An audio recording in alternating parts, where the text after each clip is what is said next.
there's a point, when I was really young, I had actually found her laid out attempting to take her own life, and by taking way too many of her prescription medications. And I was the one that had to call 911 and bring her back. And I was pretty upset because, again, it was just me and her.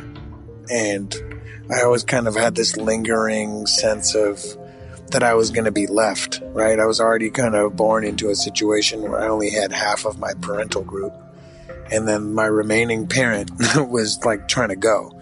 And I took that super personally because, that's things, again, when you're young and you see that, you're just like, well, maybe I'm not worth it. And it's something that, whether it's chemically or learned behavior or whatever, you're constantly finding yourself in these situations where you should be happy and you're just not. And that's something that I chose to go head up against. And when I was in therapy and my therapist prescribed to me, she gave me two options. She goes, I can send you to a psychiatrist. We can get you on some antidepressants. Or I'm like, I'm not really into that. I'm sure that works for some people, but not really a path that I want to go down. What else do you have for me? And she suggested that I go out and volunteer.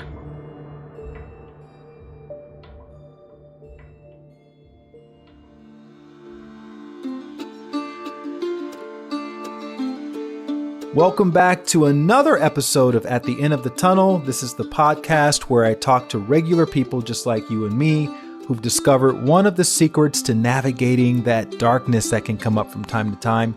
Could be physical darkness, mental darkness, spiritual, or even financial darkness, which is to figure out a meaningful way to use your greatest challenge to help other people. And today's guest is the perfect example of that approach to life.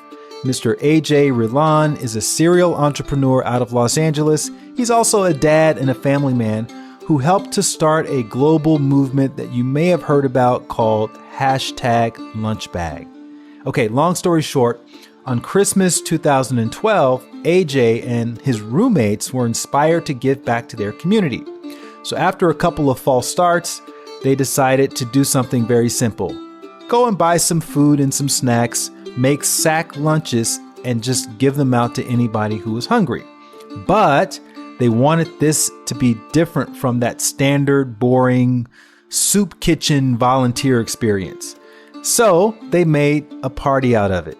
And they were cracking jokes and breaking out into spontaneous dance moves and having lots of fun. And then they went and hand-delivered the meals that they made to hungry people on the Venice, California boardwalk. Not only did AJ find the experience to be addictive, but it was also very therapeutic, and it helped him to get out of his own inner darkness. In this episode, you're going to hear AJ describe how being raised by a single mother with a make-it-work mentality set him off into his life as an entrepreneur, and how her example of saying yes first and then figuring out the details later helped him learn that anything is possible. Even corralling 200 of his friends at the last minute to make sandwiches to feed hungry people, and how #Lunchbag transformed from a fun and spontaneous way of giving back to becoming a global movement spanning 100 plus cities. And without further ado, here is Mr. Ajay Relan. Thanks for coming on to the podcast, AJ. As always, I like to start these conversations talking about childhood. I know you grew up in Los Angeles. Do you remember what your favorite toy or activity was as a child? My favorite toy and activity as a child was anything that had to do with the ball. I was an only child, and my mom was a single mom. She was an entrepreneur working full time. So I had to get really creative. So not a lot of oversight.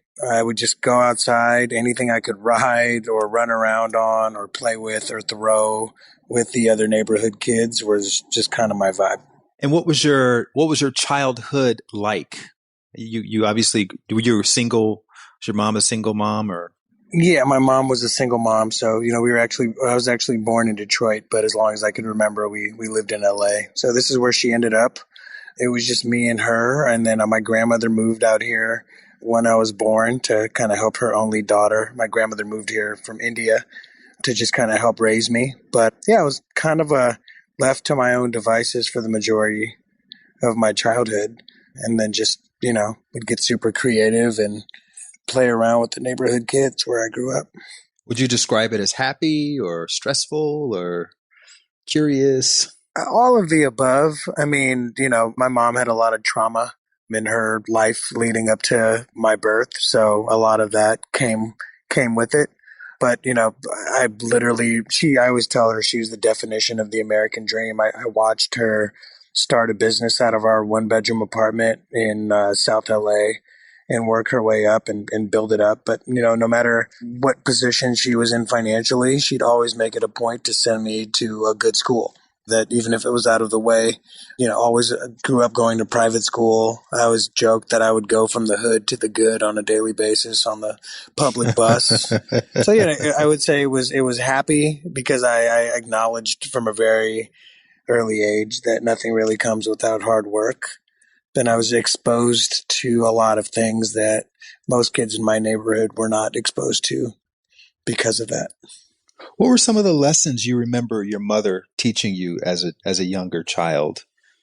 Moral virtues, anything like that? It's a good question. It's funny because I go to therapy with my mom now for some of the things that she needs to absolve. And, I think hard work is probably the most important one because that's honestly all she really knew how to do. A lot of the emotional things and the teaching, lessons in vulnerability and emotional intelligence weren't really things that I was taught. It was things that I had to kind of seek out later in my life. And, there's a lot of things that I had to kind of unlearn from my childhood. And I think those are the greatest lessons that as a parent now I get to look back on and fact check and remix as a father. But I think hard work was always the thing that was instituted in me from an early age. Mm-hmm. Yeah. And there's a rumor that you were a bit of a entrepreneur yourself as a child. You want to talk about some of the entrepreneurial ventures that you engaged in? Yeah, absolutely. I remember my very first time I wanted something. Michael Jordan was the main man, the main athletic figure for me growing up, as was a lot of other people. And I remember when I was 6 years old, my mom, I asked her, I was like, Mom, can I have a pair of these Air Jordans? And she looked at me crazy, because I was going to these schools where all these kids had whatever they wanted. And she said, you want me to spend $100 or $120 or whatever, however much they cost at the time, dollars on some shoes. You have some shoes. They work perfectly fine. If you want to get something else, you're going to have to figure out a way to get it. So I had my little piggy bank and I cracked it open and I went to the local, I think it was a Smart and Final, which is like a hybrid between like a Ralph's and a Costco. And a station, yeah. Yeah, exactly. And I bought candy and I knew that I'm like, what do kids like? And, I bought a bunch of Sour Belts and Airheads and I just started selling them $0.25 a piece, 5 for $1 at school. And, I saved up enough money, mostly in coins, to go to the local Foot Locker and get the pair of shoes that I wanted. Then I got in trouble for wasting my money on stupid shit like shoes. But that's just the immigrant family mentality. But that's my earliest memory of having to, identifying something that I wanted and figuring out a way how to get it. Wait, you were 6 years old when you did this? I was 6 when I did that, yeah. And the school allowed you to sell, or were you selling in the community? I was selling it mostly at recess and lunch. These are things that I would just carry in my backpack. Wasn't necessarily sanctioned. It was actually funny that hustle evolved all the way through college. There was just switching out candy for other stuff. But do you remember your sales pitch when you were 6? It's value, man. It's like, when you're 6, it's like, you want some candy? It's $0.25. Kids had lunch money or they had, things that they had. I know I had extra change laying around. I had bus fare because I would take, starting at 6, my mom wasn't able to drive me to school and she trusted that I could take the public bus to school. So I had a couple buses I had to grab and she'd always give me money and I wouldn't always pay. Sometimes I'd sneak on the back of the bus and nobody would notice me because I was just a kid. That must have felt very empowering to be such a young person and be able to generate money, turn 15 cents into $1 like that. Yeah. I had watched, so her business was really interesting. So again, Indian immigrant, I remember vaguely that she worked a couple jobs, minimum wage jobs. And I remember my uncle would always send her Bollywood movies. And then she just kind of flipped that into, she's like, oh, there's people that want to watch these that don't have access to them. Let me rent them out. So back in the day, we had the Yellow Pages. So she took out an ad in the Yellow Pages and branded herself as the Bollywood blockbuster. And people would just call her. There's no email, no website. And people would just call her and say, hey, what you got? And she would, the new releases, and she would just rent them out very inefficiently, not like Netflix or anything. And gradually I'd watch her grow.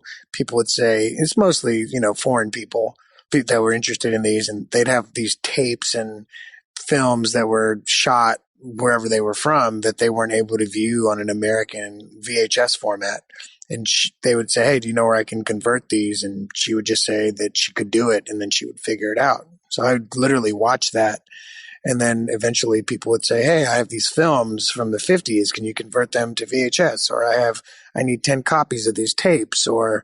And she would just say yes and then figure it out. And then as early as I could remember, I think I started when I was like 8 or 9. I was just helping her. I was kind of her assistant. She couldn't afford to pay anybody and she needed help. So I would sit there and help her label tapes. Microsoft had launched Microsoft Word Office. So I was like, she had no idea how to turn a computer on, but she could do all this other stuff. So I'd have to make labels and make sleeves and shrink wrap. And eventually I learned how to convert the film to the tape. And then eventually people were like, can you edit it? So I'd have to figure out how to edit it on the computer. And these are all things that I was doing by age 10. I was riding my bike to make bank deposits. I was, so it was like, at the time I wasn't looking at it as a lesson. I was looking at it like, this sucks. I just want to go outside and play with my friends, or go outside and, you see what other people are doing and it doesn't really match up to what you're doing. And you're kind of like, what the hell, So that was always what I would do on after school and on the weekends. You weren't being paid for this. You were just doing it to help out. Yeah, I had to. There wasn't really didn't really have a choice. So yeah, I would, my payment was the roof over my head, the tuition for school, and the food that was on the table. So you had a really comprehensive understanding of money and a dollar and money coming in and going back out at a very early age. Yeah. And between what she was doing, because she was just a hustler at the end of the day, she had no idea what she was doing. She just got some momentum and just stuck with it. And that's what I kind of, I always tell her, even though I don't think she's fully understands and grasps it, but she is the definition of the American dream. So between that and all my extracurricular activities, I became a really good salesperson. I had a relationship with my dad in the same, I saw him to be a very hard worker, but when he was around, because he wasn't around a whole lot, but when he was around, he always made us do stuff around the house, go out, cut the grass, you just couldn't just sit around with him. And I didn't really like that about him as a young person. I get it now as an older person. And I'm curious, how did you see your mother back then? Did you appreciate what she was trying to do, or did you just see her as a taskmaster or something along those lines? I just felt bad for her. My mom's very, she has her own stuff like we all do, but she didn't really keep it from me, all the stuff that she had been through at a very young age. So I had to carry a lot of adult trauma as a young child. And just to be completely honest. So, I mean, I think that there was some resentment in there, but there was a clear understanding and the correlation between what the tasks and the duties were and what role I had to kind of play in there. So from a very, very early age, I don't think in terms of that relationship, I was ever really the child, if that makes any sense. Obviously, in hindsight, as an adult, when I look back on everything, they say you have to go through some sense of, the people that go through the most at a younger age have more of a perspective and things that they can apply later in their life. So I'm definitely grateful for all of that. But yeah, there's a lot of responsibility.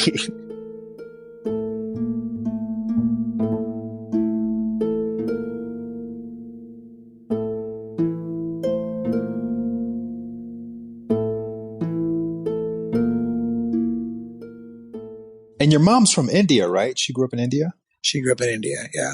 How was it embracing your Indian culture? Was that something you were proud of? Do you remember as a kid, or were Yeah. you kind of embarrassed?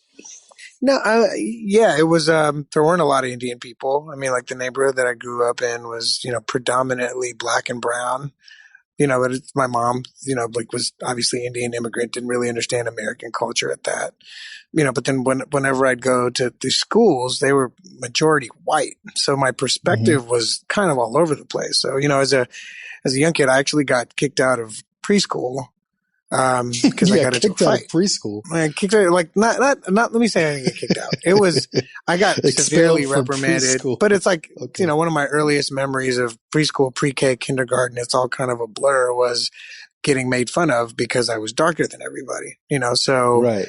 one kid started this whole thing, and he got all the kids in the class behind it about telling everybody that I was born in a fire or I was born in a toaster. So there was, when you're that young and people are saying that to you, even if it's, kids are mean and cruel and say crazy things, but that stuff really sticks with you, right? These are your formative years where you're really starting to develop your self-esteem and your self-confidence. So I always knew that I was different in every kind of place, and kind of forces you to kind of become a bit of a chameleon and trying to conform and adapt to other people's stuff. So, and then on top of the fact that, again, my mom was so focused on working, my grandma lived with me. So she came, and she recently passed away. And it was kind of the father figure, in hindsight, that I thought I never had, but that was always there. But my grandmother never really conformed to American culture either.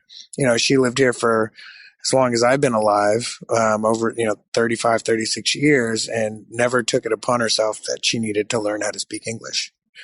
She was a very religious person that didn't really teach anything, right? She was just meditating all day.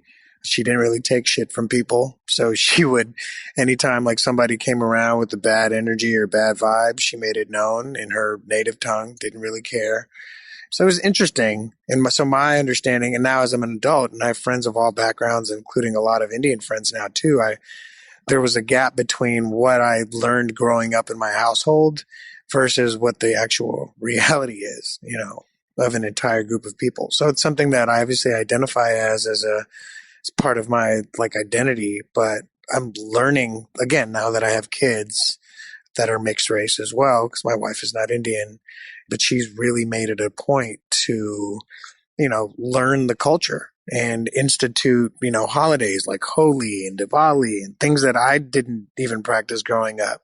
We didn't do any of that stuff. We didn't do Christmas. We didn't do Thanksgiving. I'd have to go to other people's houses, and that's where I kind of learned all that. So pretty straightforward, in terms of in my home. But I think that as I get to teach my kids, I'm relearning or learning for the first time a lot of things, including my own, where I'm from.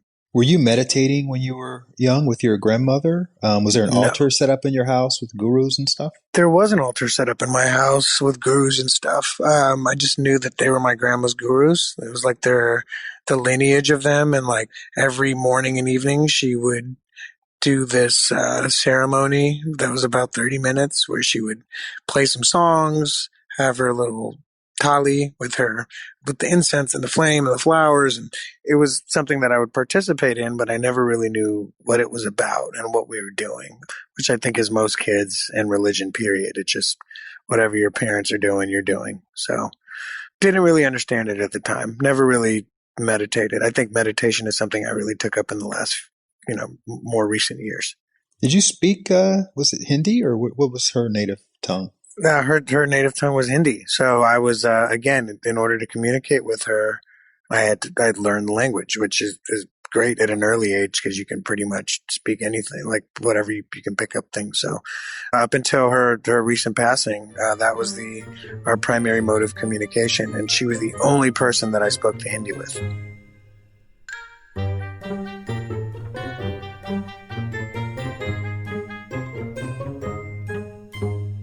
So later on, you left Los Angeles after high school. You went to, I believe it was UCSB Yep, UC Santa Barbara, not too far. for school.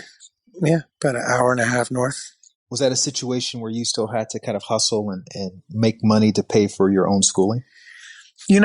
Partly, but I mean, to kind of fill in the gap, like I watched her grow that business out of our 1-bedroom apartment into like something substantial. Like she was able to buy a home. She was able to put me through, one of the better high schools, Loyola High School here in LA. And even though UCSB is a public school and the tuition isn't as crazy as, a private school like USC or something like that, she took care of everything. I never had to worry about my tuition. I mean, all the extracurricular things on my basic room and board and tuition were paid. And, again, in hindsight, I'm very grateful for that. But I continued to hustle. My hustle in college is actually really funny. Me and a friend had met someone in China who was essentially running one of those manufacturing factories for a lot of like luxury companies and Nike and stuff like that. And we basically developed a relationship where she would email us what she had in stock, things that she wasn't supposed to be selling out of the back door. And we would pay them. We'd, send her money and we would essentially sell them. He went to Berkeley. I went to UCSB, and we would just, whether it's handbags that we would sell to like the local sorority girls or, Jordan, full circle, right? My first thing that I ever tried to make was a pair of Jordans, and we were importing these Nikes and selling them in, parking lots at malls and stuff like that. So a lot of out of the trunk hustling, but, we did pretty well. And our whole sales pitch was, it was either going to be half of what the retail cost was or double what we paid for it.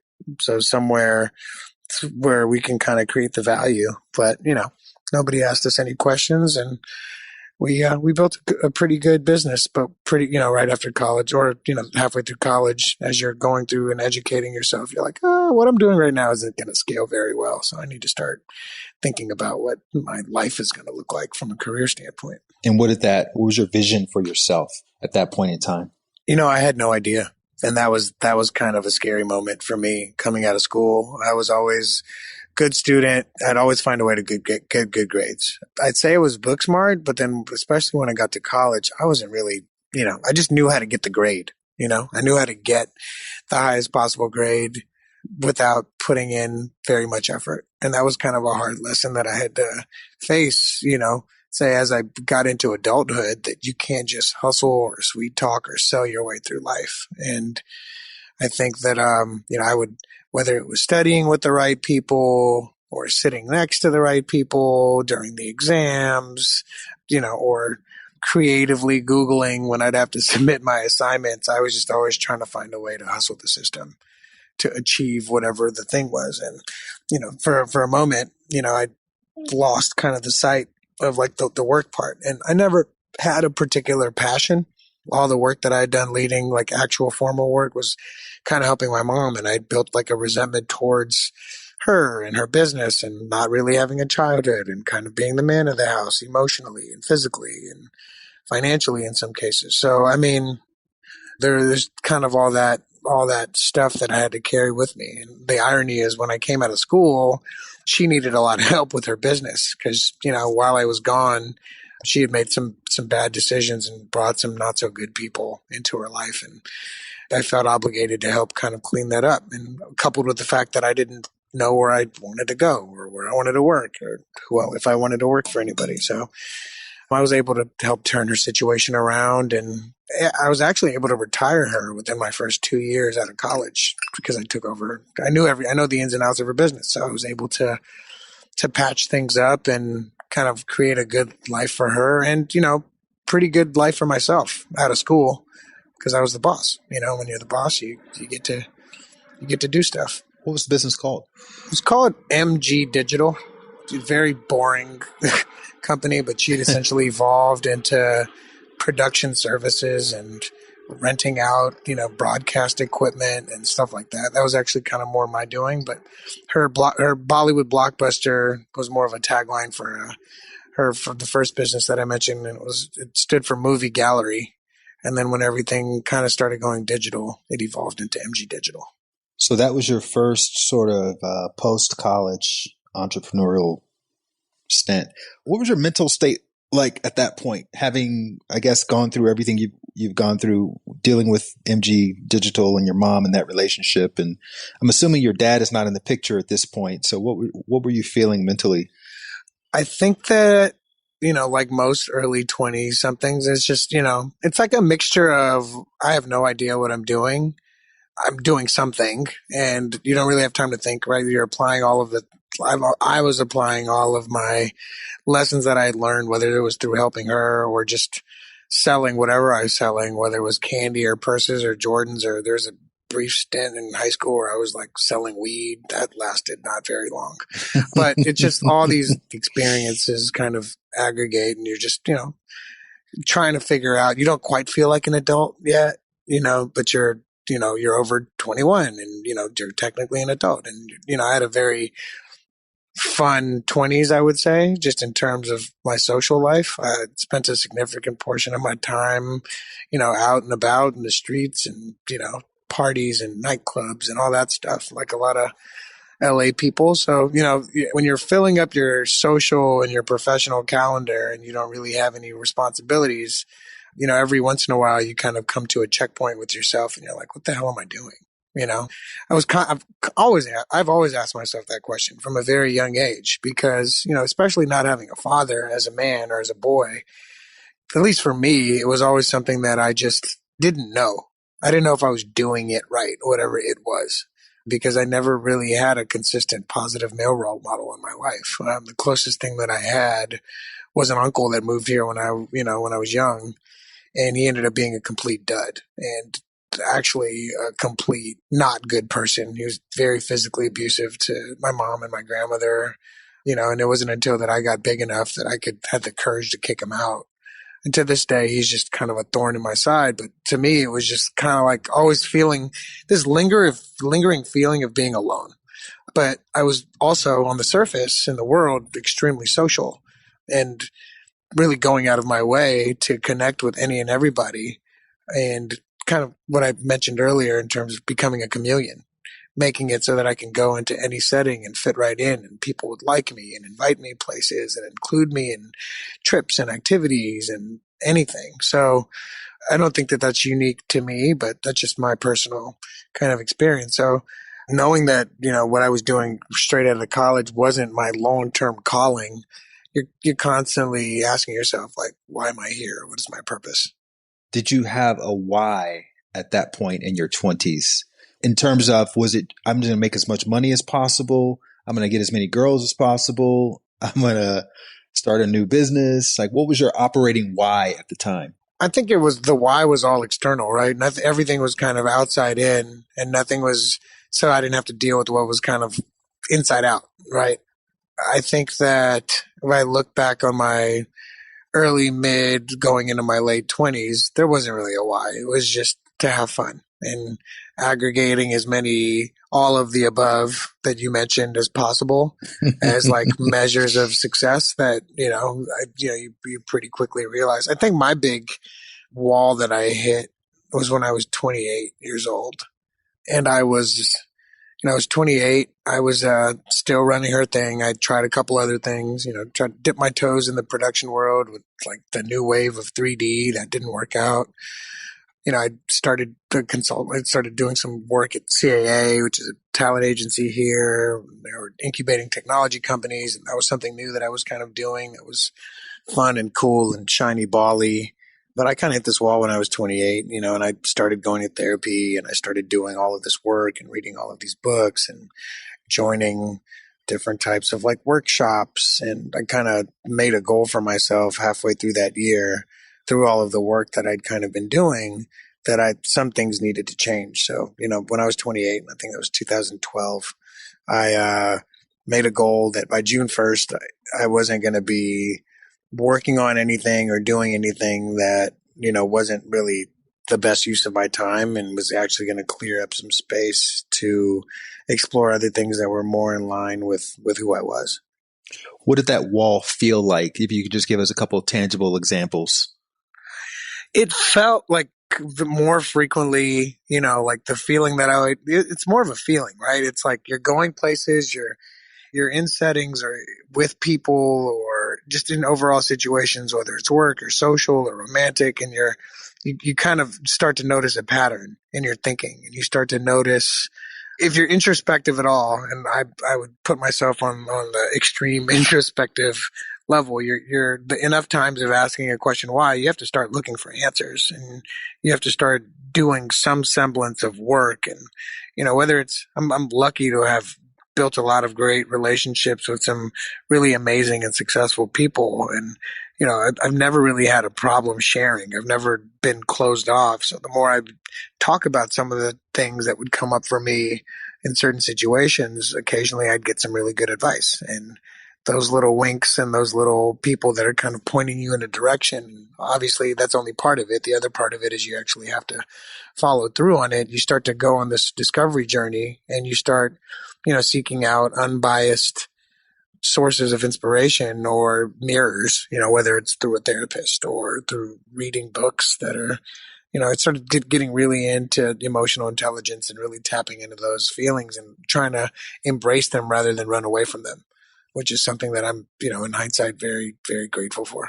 So I take it you were experiencing some sense of depression and maybe low self-esteem or emptiness inside?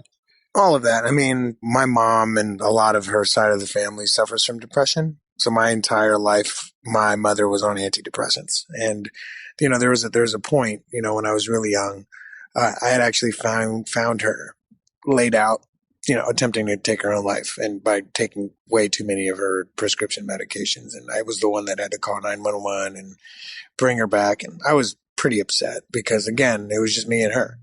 And I always kind of had this lingering sense of that I was going to be left, right? I was already kind of born into a situation where I only had half of my parental group. And then my remaining parent was like trying to go.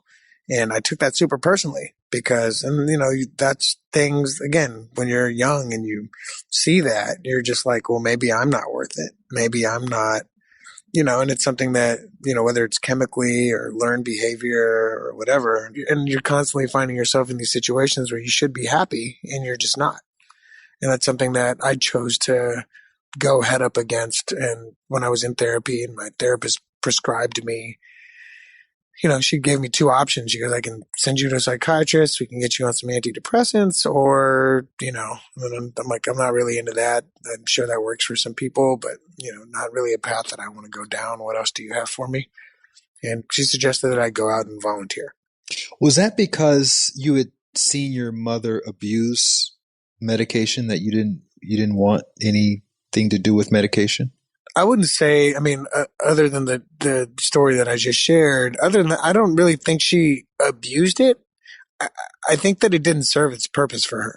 And I realize, and to this day, I'm now actively working with her, and she's in a much better place now, but that's because of a lot of the work that, I've done and I've helped her, introduced her to, and then that role reversal. But I think it was more so like, here's this person who clearly has a condition, who's taking these medications and they're not working.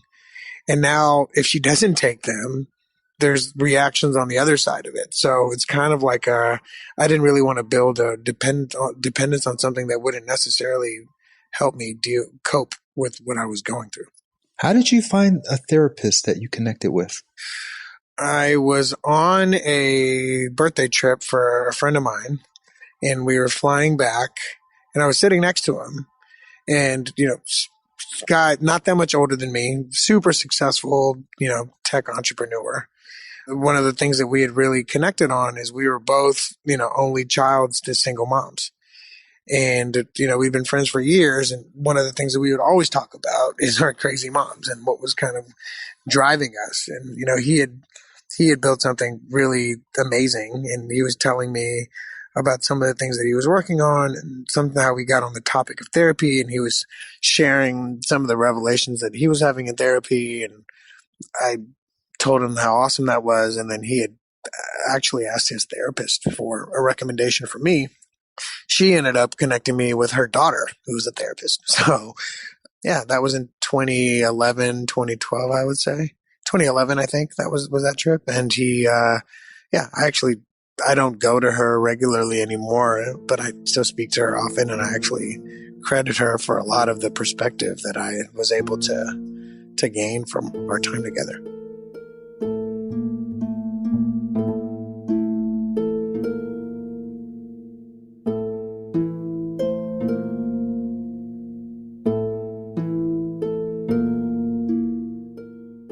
Awesome. And I want to talk about the volunteering, but before we get into that, there's one other piece of the puzzle that I'd like to go into, which is meeting your dad. I know that after you started therapy, you were inspired to go and connect with your father for I believe the first time in your life. Can you talk about that a bit? Yeah, I was in, it was, again, that year, that 28th year, 2012, after I kind of made that decision to unload things that I didn't really want to spend time on, or people that I didn't really want to spend time with. I continued my soul searching journey. And part of that was I was in a social setting, and, some people I didn't know that well just started asking me questions, where are you from? Where's your mom? Where's your dad? Where's your this? Where's your that? And, then the topic comes up like, oh, I don't know my dad. Like, we didn't grow up together. He goes, oh, well, where is he? I'm like, I don't know. I was born in Michigan. So last I would assume he might still be there, but I really have no idea. And, they just kept asking me questions like, you don't want to meet your dad? Like, you never wanted to like try? And, and I'm like, no, I mean, I had my own answers. I had been answering these questions my whole life. Right. It's like, well, why? It's not like I had him and I met him and he left, or he was in my life up to a certain point and then he just disappeared or passed away or something. It's like, I literally never had him. I never had that figure. So it's not like I miss it. It's just all I've known is life without him. And then, the way one of the people, she framed the question like, you don't want to know why you do that thing you do, or why there's a glass ceiling in your life, or why your pinky toe or something like physical looked the way that it did. And something resonated for me at that point. I was like, you know what?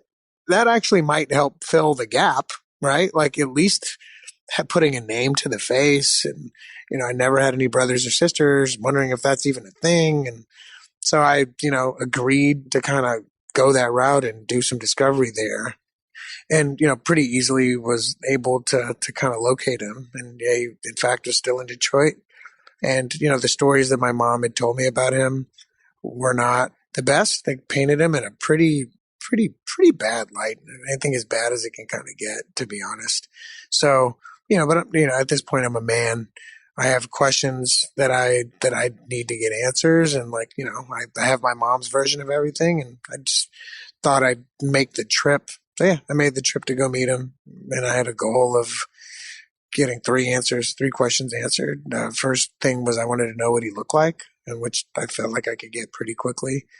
The second thing was, is he married? Does he have any kids? AKA, do I have any siblings? And third, I wanted to kind of give him the opportunity to, share his side of the story, whether it's the same and he's changed, or maybe giving him the benefit of the doubt. But yeah, so I set up this meeting with him, which he didn't actually know was happening, because I found out he was like a photographer, and I like set up a fake consultation under a fake name just to get the meeting with him, because I didn't know how he would react to me, some stranger calling him and saying that he's his son and wants to meet him based on all the things that I heard. So, did he not know about you? I believe he did know about me, because they were together for a couple years before she left with me. So what was that like, being in that room waiting for him to show up? I mean, it was pretty tense, right? I mean, I remember the day pretty vividly. I showed up. I only had one real photo of my childhood, and it was like of me and my mom. It was like one of those Sears photos. And it was in my wallet. So I just remember landing in Detroit, renting a car, going to Staples, and like photocopying my picture to be in like something that I could like fold in my pocket. And I went to the address. I was very nervous, and obviously, and I got there and I knocked on the office door, and he opened the door, and it was him. So like question number one was answered immediately. What does this guy look like? Do the little small talk thing. Oh, where are you from? Did he recognize you right away, or did he look at you like he didn't know idea who you were? No clue. Yeah, he was just being nice because I might buy something from him, So I was sitting there. Nice guy. Seemed pretty nice. And I sat there and I just asked him, where, did the small talk thing. Where are you from? Oh, cool. Are you married? Do you have any kids? He goes, no, married. I don't have any kids. So pretty, within a minute, I know what he looks like, and I know that I don't have any brothers or sisters that I know of. And then starts asking, we get to the business part, and he starts asking me about my wedding that wasn't anywhere near the truth. And I just kind of told him, like, hey, man, I'm not here for a wedding. I'm here actually because, I just searching for something, and I pulled out the picture, and I handed it to him, and he opened it up, and I'm like, do you know who this woman is? And he takes out his glasses out of the drawer, and we're sitting on like a desk. He's sitting behind the desk. I'm sitting in front of it. And he's looking at it for what felt like a really long time. And then he kind of looked at me and he goes, yeah, I know her. He goes, how do you know her? I'm like, that's my mom. And then he kind of looks at the picture, and then he looks at the kid in the picture, and then he looks at me, and then he looks at the kid, and then he says my name. He says like my full name. And at this point, I'm like, and he just starts sobbing, crying. And I didn't know whether to be angry or happy or sad, or I didn't know what to feel. I just know that next thing I know, he was like sobbing on my shoulder. He like hugs me, and I'm pissed. Mainly, I think I'm just upset. Then I sit down, and he's asking me all these questions about my life. And I'm like, well, before we get to that point, like, there's a gap that I need to fill here. And, this is why I'm here. This is why after 28 years, I'm here to go out of my way to meet you, because these are some of the things that I'm experiencing in my life. And I'm hoping that you can just help shed some light on some things. Let's start. Like, what happened? What happened with you and my mom, with me and you? And then, he pretty quickly shut down. That ended pretty quickly, and it's none of your business. And shortly thereafter, I was asked to leave. So that was pretty anticlimactic for me at the time. The funny part of that was actually when I walked out and I was like, dealing with all the emotions, I realized that I left my BlackBerry inside and it was charging. So that was really awkward. But other than that, it was. You had to go back and get the BlackBerry. Sorry, dude, I left my phone in there. And I was just, in Detroit, it's kind of not the best city. So I was just driving around. So I'm like in Detroit, which is already a pretty dark place at the time. Hadn't fully recovered from the recession. Just met my dad. He affirmed that he didn't want me. At least that's what I thought. And yeah. So that was that. So did that impact your mental state even further in that 28th year? Yeah, it did, actually. Things got kind of darker from there. I think that fall, I had my fifth friend commit suicide. So that was, not to just pile it on here, but yeah, I went through this phase where I hit the eject button from all the stuff that I had going earlier in the year. I got into some new ventures, which are always exciting, tried my hand at an actual relationship, like a girlfriend type of situation. I met my dad, and then everything just starts to kind of unfold, and what goes up must come down. And that's when my therapist got really worried and offered me the two options. And then, the volunteering thing was something that she had kind of pushed.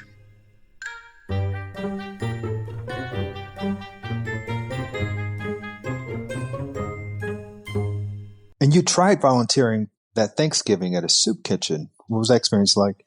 Yeah, I had a couple friends that just randomly invited me, and I was like, great, this is on my to-do. Meanwhile, I'm out in the world completely pretending like everything's fine. I'm not sad. Mm-hmm. Nobody's worried about me. I'm just normal, but internally it just, it gets dark. So a couple of friends invited me to the soup kitchen on Thanksgiving, which is designated day of giving. I'd already been for a couple months, had it on my to-do list, and she, we went, and it wasn't the best experience. And, it made me feel even worse because, while I'm kind of in my woes, I'm not really programmed to be grateful and present. So I'm now I'm feeling even worse because here I am, and there's people that are really out here that need help that aren't in the best place. And the volunteer experience overall just wasn't good. The way that the volunteers were kind of being handled, the way that the volunteers were handling the people that we were feeding, I just left feeling kind of gross and guilty. So that was kind of my first real experience. I volunteered before, but it was more around a prerequisite to finish something or to graduate from somewhere or to get into a program or community service hours and things that were just, with no real intention. So that was kind of my first foray into it. So was the medication looking better after that, or were you thinking I just got to give it some more no, I just, options? I just it's a combination of this too shall pass, right? Or, just kind of deal with it on a day by day. So I think it kind of came back around that Christmas, which is like day 2, designated day of giving. Well, your friend Felicia inspired something around that, right? Talk a little bit about her. Yeah, had an old friend, not in touch anymore, but she was looking for a volunteer. It was a kind of a perfect storm, actually. So I'll start with Christmas Eve. I was living with my roommate, good friend, best friend. He had come home with another one of our friends. So William was my roommate, my other buddy JD. We were all friends. They had gone out to Target that Christmas Eve, and they kind of showed up and bought up. They just came back to the house with a bunch of toys, and I was like, "What are you guys going to do?" I'm just sitting and sulking on the couch watching TV, and they're like, "We're going to wrap all these toys up, and we're going to go to the children's hospital and hand them out to the kids." And I'm like, "Oh, that sounds cool." So I just kind of jump in, start wrapping toys with them. We head down to the children's hospital with the hopes of passing toys out to kids, and it's like 7:30 on Christmas Eve, and we get to the front desk, and they're like, "You can't just go handing out toys to kids." Like, I'm like, "Oh yeah, I guess that makes sense." So they're like, "You can leave them under the Christmas tree, and we'll make sure that they get them." So I'm like, "All right, that's cool. We did our good deed," but something kind of felt incomplete and missing. So, I didn't think of anything of it. Went home. They went out. I woke up the next morning. At this point, I was waking up super early, and I was like, I got to do something. Right? Like, I can't just keep feeling like this. And I remembered seeing her post something on Facebook multiple times on a super small scale, making like 10, 15, 20 meals, and then posting like a Bible quote or something along with it around like just what she was doing. I was like, I can do that. I can find people to feed. Why don't I just go to the store? So it's like 6 a.m. I go to the local grocery store, and I buy enough food to feed 100 people. And it was like the criteria was like the lunch that your mom would make you in middle school that would make other kids jealous. So like the premium chips, the premium fruit snacks, the good cheese, the good meats, the good bread, the Capri Sun water, Hershey's Kisses, whatever.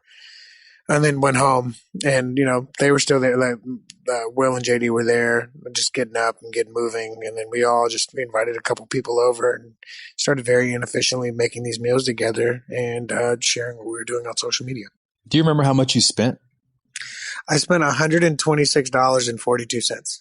And you got your 100 meals out of that? I got my 100 meals out of that. Yeah. And then what happens? What do you do with those meals? We made all these meals. Will started writing up all these Christmas cards, which was a great touch. And we just hopped in the car, played, we were listening to music the whole time. We were, drinking some champagne. We were having a good time. It was like kind of a fun activity, and ended up being 5 of us. We rolled down to Venice, Santa Monica, passed these meals out, and kind of had this amazing feeling individually. And we all ended up spending Christmas night together and having dinner together and just kind of talking about the day and how it made us feel. And at that point, I kind of understood why I was told to go out and do something, be of service and be selfless and, do that type of thing. It kind of clicked for me. And, second nature, we shared what we did on social media, and we jokingly called it #lunchbag because we were making fun of hashtags and it rhymed with lunchbag. And then we got such a positive feedback from our followers and our friends that we decided to run it back. And long story short, we started doing it. It became something. We outgrew my apartment. I ended up owning a restaurant somewhere in between there, and we outgrew the apartment and started doing it at the restaurant, established a consistency and a cadence of making sure we did this the last weekend of every month in LA. And in the past few years, it's something we've done up until the current quarantine situation every last Saturday a month in LA, and it's spread to over 150 cities all over the world. So going back to the first couple, did you envision that this thing could potentially grow to 150 cities and I'll do this indefinitely for the next 8 years? Or was it just something you were just taking it literally month by month, and you'd have to kind of talk yourself into doing it some months and that kind of thing? Yeah, more kind of the latter. I mean, in the beginning, I never really all of us had our own different intentions, and we all contributed to the success of this movement. But for me, I knew what my secret motive was, which is kind of servicing this deficiency that I believe to have had, and look, the idea was, look, this is fun. We've taken something that's not original and put our own spin on it and made it something that's social. And it was just a fun thing. Just like, again, anything that's new that you're into, that you enjoy, the motto is, if it's fun, if it's fun, keep doing it, within reason and responsibility, obviously. But that was kind of the motto. But it's exciting once you when you create something and you see other people. And that's what people don't realize about the power of social media, or at least at the time. It's like anybody's watching you, right? You don't have to have you have 10 friends or followers or 10 million. You have the ability, you're at least exposing what you're doing to a handful of people. And, maybe one of them might be inspired. So that wasn't like, we're going to go and build this big bad nonprofit. It was just cool to see. It's like magic, right? You create something in your brain and you apply a little bit of consistency to it. And if it's good, other people like it, they start mimicking you and emulating you and are inspired by what you're doing. And I think that's the fuel that kind of kept the whole thing going, because here's this activity that, unfortunately there's people that are experiencing hunger everywhere. And there's people that have a means to at least quench that hunger in the short term. And I would say the mission and the message evolved, especially over that first year, because you're thinking about, what am I actually doing here? And, you're spending real time communicating with people, whether it's people you haven't talked to in a while or people that you're just now meeting through places like Twitter and Instagram, and kind of teaching them what you're doing, but at the same time empowering them to do it on themselves. And then quickly realizing that what brought you there in the first place, that you're not alone. And a lot of people are experiencing very similar things. We don't need to get into how granular everybody's life is, because nobody has time to do that. But you realize that we're all going through some sense of inferiority or sadness or depression or mental health issue. And what we discovered was, if you're in a place where you can help somebody and you do it without expecting anything in return, you get to experience the feelings of gratitude, and you get to experience being present. And you realize that, out of all the 170 religions in the world, there's a reason why they only have one thing in common, and that's help each other out.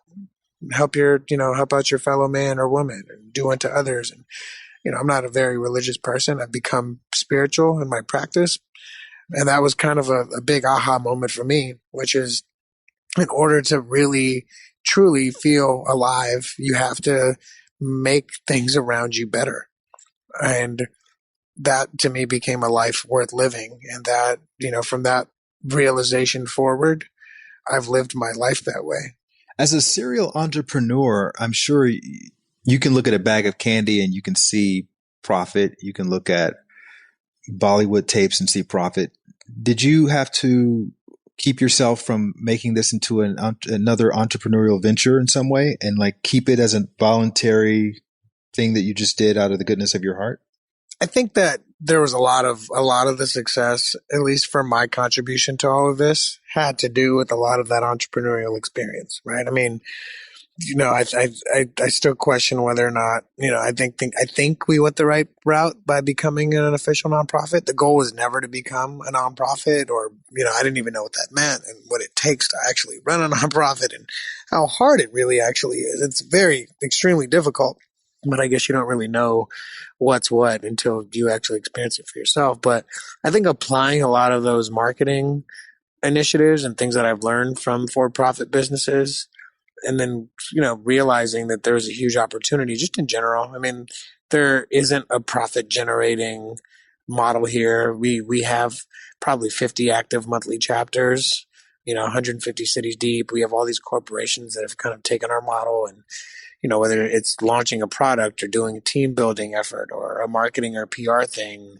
we've partnered with some of the biggest brands in the world to kind of help them achieve their goals. But I think now, fast forward, we were probably a little bit early, but there's this whole social enterprise thing that everybody's kind of chasing after, whether it's for the right reasons or just because they know that young people specifically tend to connect with brands that are doing good and making the world better. So all that to say, it's been an interesting journey. It's been a fun journey. It's been a tough difficult, hard to maintain, sustained journey. I mean, you've been around for a while. You have your own things that you've kind of created. So you know how fun things are to start and how cool it is to watch them catch fire and grow and for other people to get behind the idea. But most people don't see the amount of thought and work and emails and jam sessions that go into just maintaining it. And that can get super draining pretty quickly.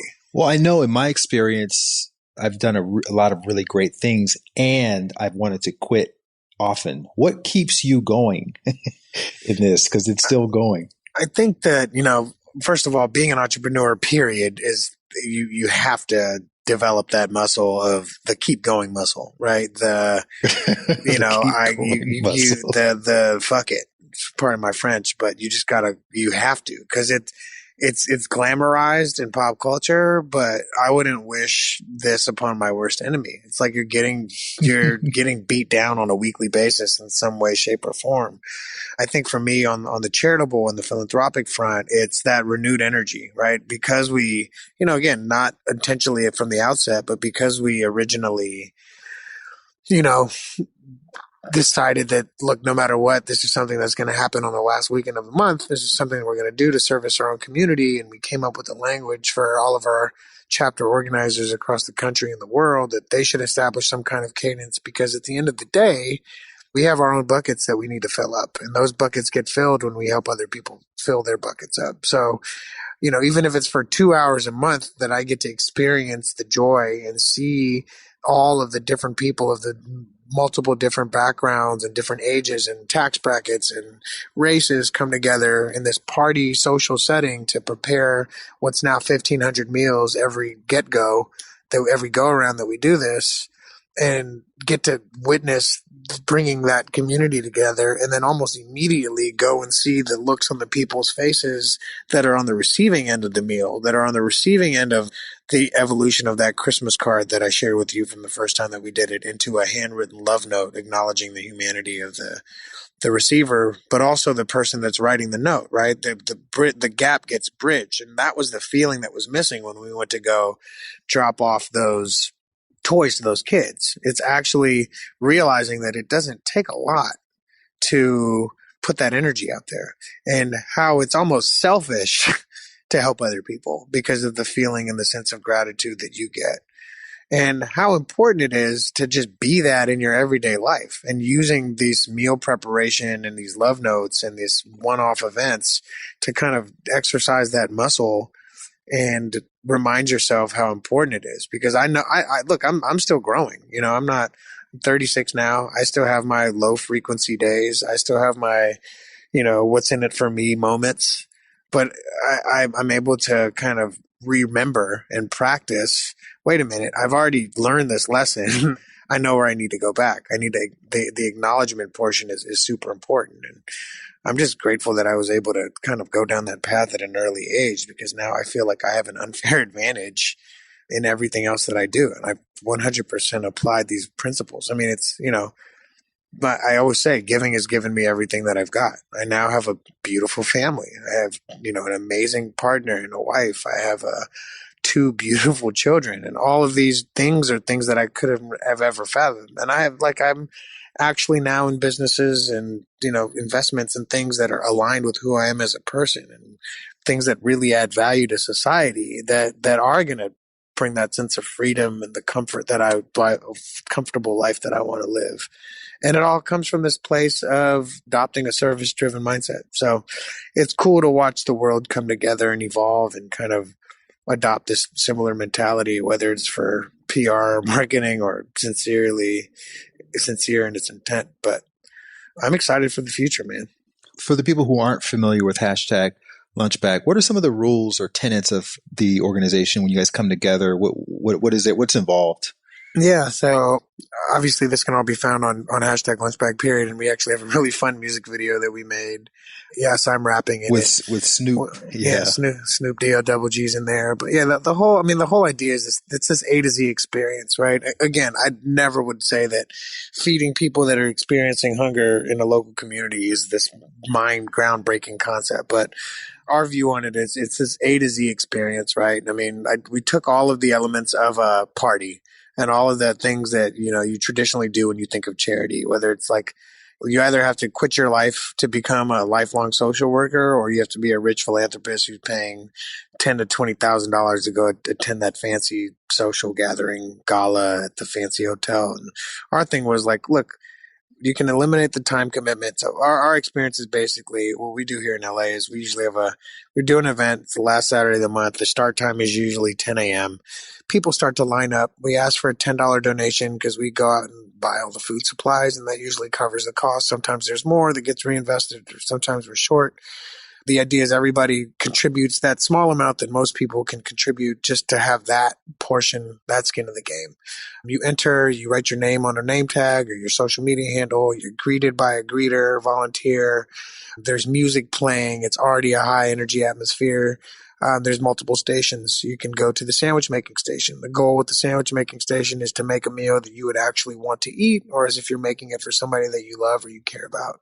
There's an inspiration station or a love note station, which is where all the stationery is, where all the brown paper bags are. It's where all the index cards are, and it's where people are, writing handwritten love notes and, writing something as if was something they would want to read when they're having a shitty day, or something that the note that they'd be writing to somebody that they kind of like love or care about. There's dance breaks. There's introduce yourself to a stranger break. There's all kind of stuff like that. And then there's the bagging station. That's where everything kind of comes together. Love note goes in last. And then we do a little bit of a grounding, pause the party for a second. Myself or another one of the leaders kind of stands up and shares the brief origin of this and why we're all here. And the message is always like, look, this should be a catalyst for you in your daily life. Always remember that it's up to you on taking the responsibility for your immediate surroundings. And, the whole idea is just to kind of serve that as a gateway to giving. And then for those people that are available, we do kind of a caravan down to Skid Row, which is our local homeless community here. Or, as it's kind of growing, we're going to other places and just go and hand distribute the meal. So that's kind of the A to Z experience. You get to pitch in on the party. You get to actually roll your sleeves up rather, and get your hands dirty. And then within a very short period of time, you actually get to see the look on the face and experience the person that's receiving your creation. And the intention is layered in at every portion of it. And the distribution portion is where it gets really transformational, because you realize how little it actually takes to make a difference. What would be your advice for someone else who wants to start something similar? Look, we didn't plan any of this. We just kind of did what we thought was natural to us, and we iterated along the way. And as long as it continued to be fruitful for us, we just kept it going. And, as long as and then we just iterated as we needed to. Right. So just do it, man, and just keep it going. And then as long as you get people on board and enroll people into your vision, it'll naturally evolve and take it as far as you can go. And eventually other people will reveal themselves and become part of your journey and want to help you out. You just kind of have to stay pure in your intent, and the universe will conspire to reveal all the puzzle pieces that you need to get to the next level. Beautiful. Well, I just want to offer a few reflections, just having heard the whole story, I think for the first time, even though you and I know each other. And I've actually volunteered at a hashtag event, which is awesome and fun and different from any volunteering experience that I'd ever had. And I just think, you did a great job of bridging play with hard work, right? Like as a child, that being your favorite activity, being outside and just playing. And when I think the average person thinks about volunteering, they don't necessarily see it as a fun thing, but you were able to bring that in. And then having the experiences with the sort of angels that came into your life, and your mom and your therapist and Felicia and William and JD, it's like all of these people were kind of navigating you in this direction.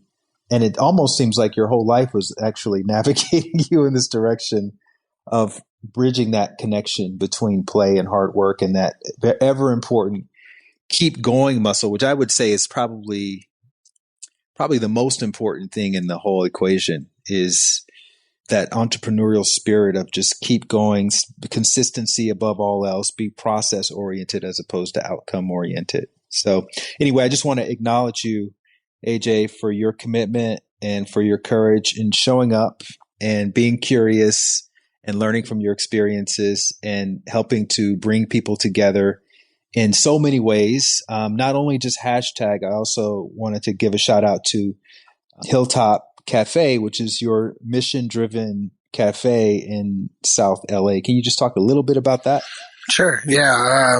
The natural progression of, in my for-profit world was to create mission-driven concepts. So Hilltop is a coffee shop that myself and my partner, Yanni, started back in the summer of 2018.